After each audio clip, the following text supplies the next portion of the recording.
What were your reactions when you found out that Bryce Walker was dead? Bryce is dead. What? I was like, thank God. Yeah, same. See,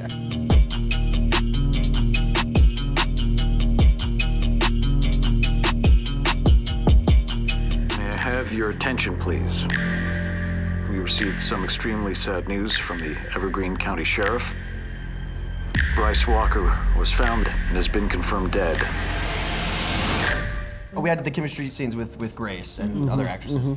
And one of the scenes is with her and Dylan with Clay, and they're talking about Bruce. Not Bryce, Bruce. And I wonder who they're talking about. They're like, oh, I can't believe this happened to him. We got to cover it up. And I'm like, that's curious. And then 5 minutes later, Yorkie emails me and goes, hey, let's grab lunch this week. And I was like, oh, I'm dead. For sure, I'm gone.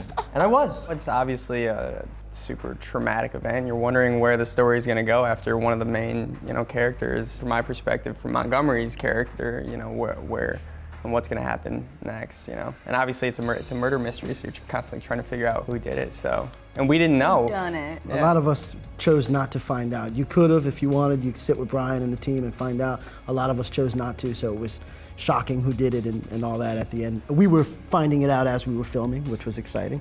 I thought my initial thought was how intelligent it was. I thought it's such a brilliant way to reinvent the show and to hook people. I mean, the social media campaign dropped last week, was it, I think? And people are going nuts. I thought it was so interesting how they explored your family life. I mean, that was my favorite thing to watch. It was just so awesome. Yeah. Brenda Yeah, is the Brenda's most beautiful, amazing. talented human being, really and is. her and you in a scene together was just so mind-blowing to watch. Yeah. And it's heartbreaking, and it makes me feel so, I don't know, weirded out because I don't want to feel sorry for you. Yeah. And then I don't know, it's just very confusing, and I think people are going to be angry because I think so, yeah. People need to be confused. Yeah. But that's sort of the most fun about it, is when you put anyone into a corner, back them into it, then you see who they really are and what they're capable of.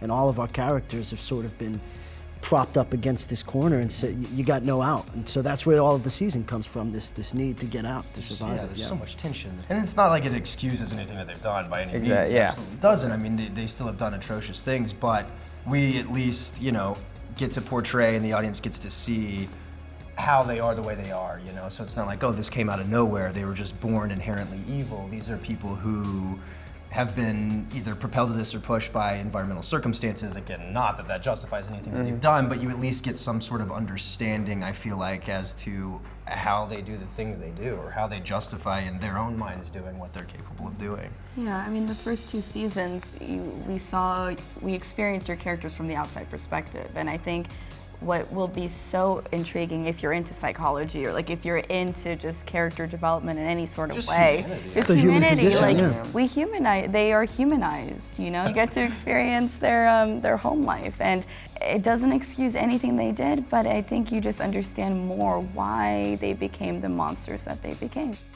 I think it's mature and responsible storytelling on the part of Brian Yorkie and the writers. I mean, it's courageous too, to tackle the other side of this thing. And again, as we've all said, you're not excusing their actions. You're not. It's not a redemptive story, but it's an examination, as Alicia and Justin have said, which is integral to understanding the human condition. And that's all we're all trying to do. It's like when people meet me, right? And they can't tell what ethnicity I am. I can see it in their eyes that they're frustrated that they can't put me in a box. Like, are you black, or are you Hispanic, or are you white? Like, I need to know. And I think it's the same way to compare to humans or like television characters. Like, you just want to be like, no, that's the bad guy, that's the good guy. But I mean, there's bad and good, and there's good and bad. And I think it's just frustrating for us to accept that people aren't black and white. So I loved it. I think it's so interesting because there are layers and layers and layers to these characters. Yeah, which is fascinating because despite human beings wanting to put people in boxes, I feel like subconsciously they resonate with stories that show the gray. Absolutely. Because that's We know. human, that's humanistic. Absolutely, There's yeah. something inside of us that understands when something is very realistic, and oftentimes the realism is in that gray area outside of the box. Part of growth is discomfort, and I think what the show's done is sort of open that door for conversation, as we've said for 3 years, and now to really contemplate the the other perspective on this story, which I think is really responsible. And a lot of times in between scenes, we're all sitting there in the green room, and we'll spark up conversation about what's going on in the scene, and it's just it gives us the ability to flush out kind of what our characters are going through in the scene, but also in the real world, because those conversations translate from set to life.